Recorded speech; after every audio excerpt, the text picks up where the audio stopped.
Hi, my name is Joe Gaydos. I'm a wildlife veterinarian and science director for the SeaDoc Society, and I'm here today because the southern resident killer whales are endangered, and I'm going to tell you how you can help. People often say, Joe, what can I do to make a difference? Right now, I'm going to tell you this is what you can do to make a difference. For the past 2 days, I've been in meetings with the governor's Southern Resident Killer Whale Task Force, long days with a lot of really smart people.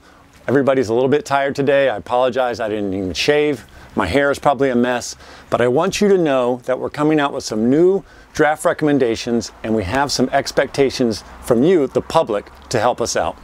Now, the first thing you're going to notice when you go to the URL we provide you is that there's a lot of recommendations. Well, yeah, there's a lot of things that we have to fix, and the governor asked us to provide a comprehensive set of recommendations.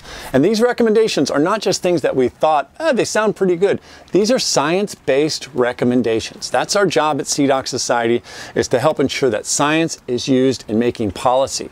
And that's really our role, and a role of many others on the task force, is to ensure that the ideas we come up with are grounded in science. Now, the other thing you're going to notice is that they address all three of the components that are causing declines in southern resident killer whales. We're trying to increase salmon, increase it in the near term and increase it in the long term. We're trying to reduce noise. Killer whales are acoustic animals. They use their ears to find food and to communicate. We need quieter oceans. We can do that quickly so they can find salmon that's already scarce.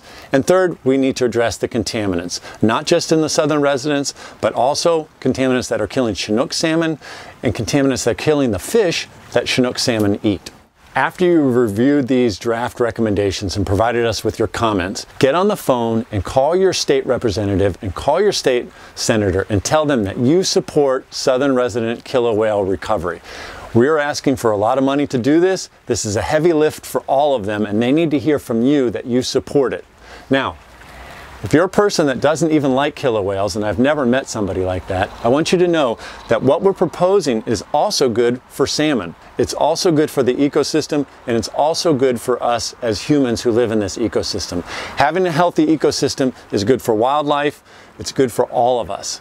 Now, if you're even a person that only cares about money, we funded a study this year with Earth Economics, and while the study is coming out later this fall, the preliminary data show that southern resident killer whales and tourism associated with it brings in hundreds of millions of dollars to the Washington state economy.